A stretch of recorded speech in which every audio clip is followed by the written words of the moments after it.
અત્યારે તમે 351 સરસ્વતી ભવનનો લક્ષ્યાંક હારેલો છે, પણ એની શરૂઆત કઈ રીતે થઈ? ગરીબો પ્રત્યેની જે કરુણા ને એને ઉજાગર કરવાનો કે જે એને ઉત્થાન કરવાનો જે ભાવ, એ સત્સંગ દ્વારા સારા સત્પુરુષોને વાંચ્યા, એને સમજ્યા અને જીવનના પોતાના અનુભવો એને લઈને આવી ચલાવ્યો.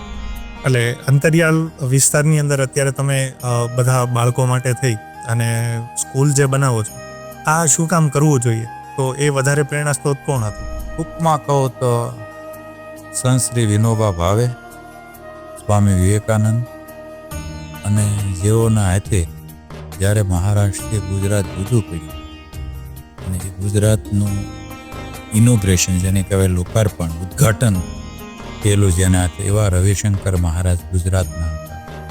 આ 3 મહાનુભાવો